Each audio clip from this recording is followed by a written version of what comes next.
Hi, welcome to Pawpaw's Workshop. Today I'm building a cased opening, but it's not just any cased opening. It's a cased opening on the cheap. I had a piece of the 4x8 MDF. I cut the different pieces down to size, made my molding on the router table, and assembled everything here in the shop.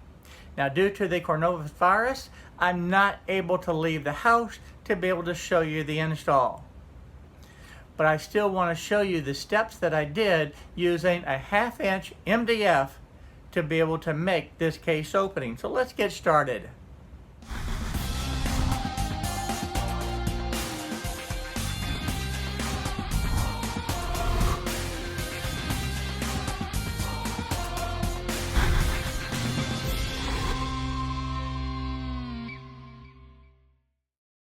To begin the project, I'm using a 1/2 inch 4x8 sheet of MDF. To be able to cut this on the table saw, normally this would be cut at 4 9/16 inches. But in this case, I have sheetrock on one side and paneling on the other side. So to make this door jamb, I had to rip these pieces down to 4 3/8 inch wide. I'm cutting this MDF 4x8 sheet by myself. Now what you can't see just outside of the camera range is I do have a outfeed table that is receiving the MDF on the outfeed side as well as on the left side, so that I do not have to support the full sheet by myself. That is what makes this whole process a lot easier. Now I need 3 pieces of the 4 3/8 inch because I of course need a left and a right, and I will need a top piece as well for the header. Now after I have all of those pieces cut, then I need to actually cut the molding.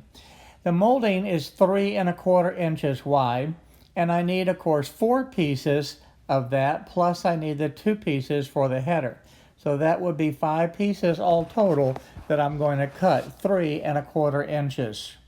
After thinking about this process for a moment, I decided to go back to my 4 3/8 and cut 2 additional pieces. The reason being is I wanted to be able to double up the door jamb and make it 1 inch thick instead of 1/2 inch. Now I only needed 2 additional pieces because the top was 3 feet long and I had enough scrap from one of the other boards to make that extra 3 foot also. Okay, with everything cut now, it's time to go ahead and lay this out. Now the door jamb itself is 80 inches high, and that's on the inside. So I'm marking it 80 inches. So I went ahead and marked both pieces of the door jamb at the 80-inch mark. And then I wanted to make sure that you could see this in the camera. So I'm taking the speed square, and I'm going to go ahead and mark that 80-inch line.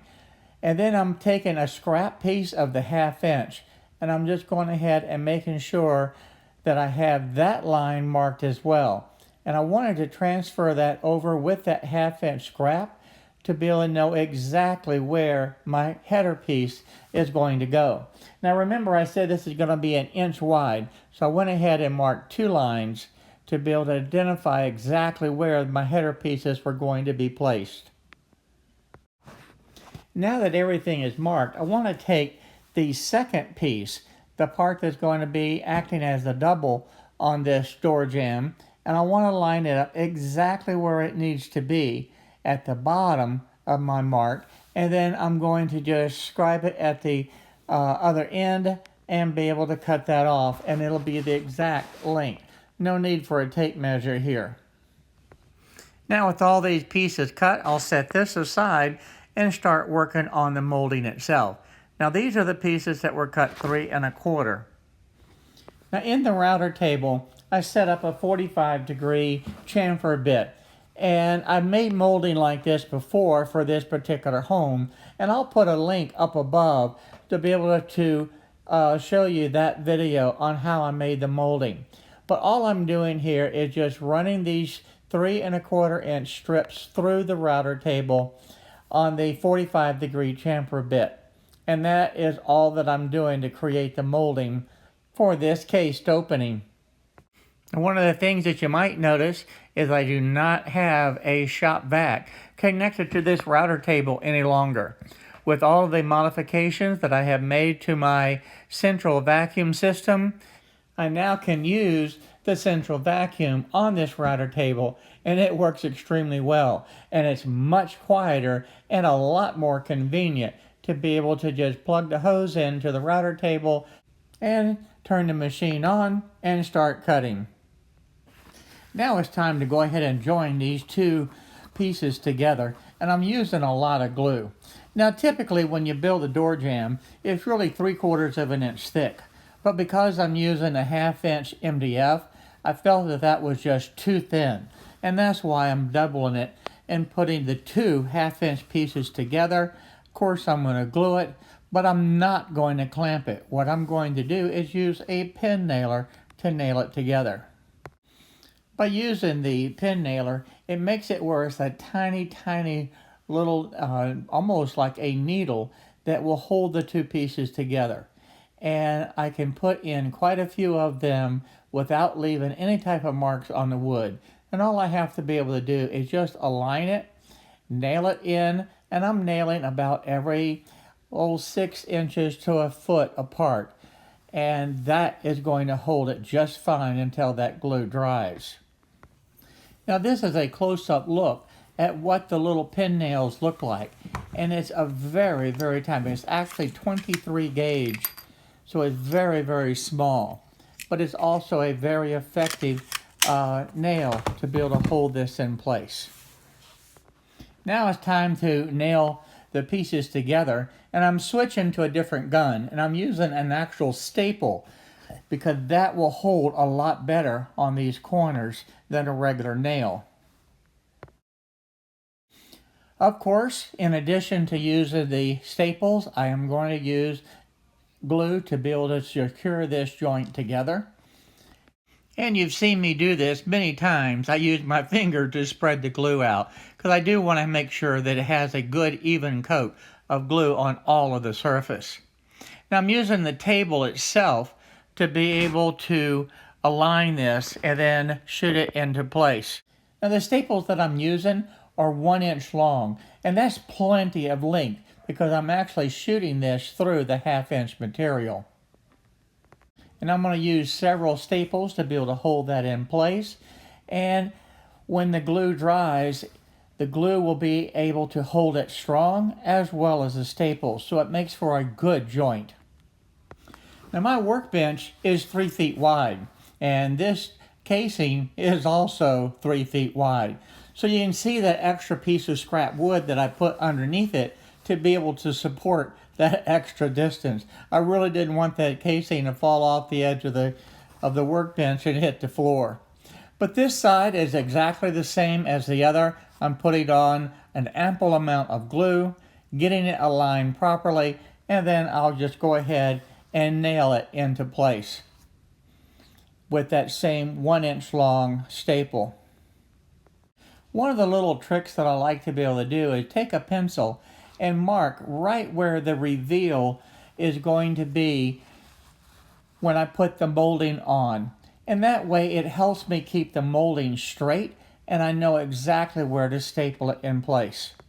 The other tip that I can give you, by marking this actual intersection, I can get the exact measurement for the top piece without any guesswork, and that makes for a very nice tight joint when it's cut.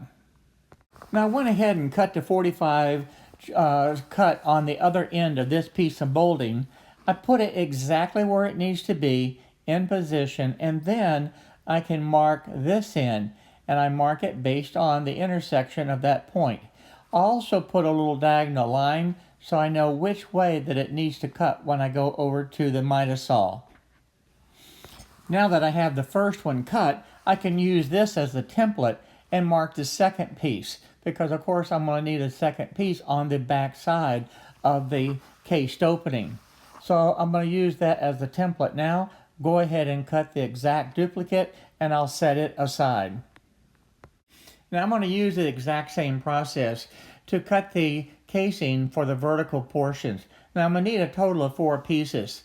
So what I do is go ahead and measure the first one. I will cut it, and then I will use that as a template to cut the remaining 3. With all of the pieces of molding cut, now it's time to go ahead and start installing the molding onto the cased opening. And again, I'm going to use glue to be able to hold this. And the primary reason is, again, this is MDF. It needs to be able to have both the glue and the nails to be able to hold it. And I've marked it with the pencil line again to show the reveal. And again, that is going to help with the alignment. I can put the corner of the molding exactly where it needs to be and then nail it in place. And at this point, I've switched guns again, and I'm using a 1-inch nail to be able to hold these in place. And this is an 18 gauge, 1-inch long nail. With this material being 1 inch thick that I'm nailing into, it makes it where it's really quite easy to be able to nail in this molding. And just to reinforce the fact, having that pencil line really helps to be able to have a perfect reveal. Putting the top molding in first really makes it a lot easier when it comes to put these side pieces on, because you only have one 45 joint to be able to match when you're doing this. And if you look at that, that joint is absolutely perfect. I love it. I always dry fit just to make sure that there's no problems. And once I do that, then I can go ahead and grab the glue bottle and put the glue onto the cased opening. And again, I'll use the nails and the glue to be able to secure it in place. I'm also going to put the glue onto the 45-degree joint. That is going to help hold it together even more. All that's left now is to make sure that it's aligned and go ahead and nail it into place.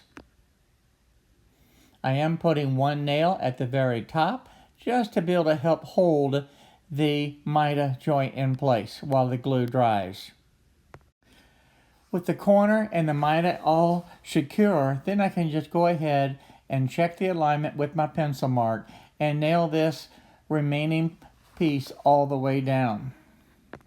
Now I moved over to the other side where I'm repeating the process. I put the glue all the way down the casing, and now I'm putting glue onto the mitre joint. And I'm going to just set that in place, and I'm ready to nail it into position.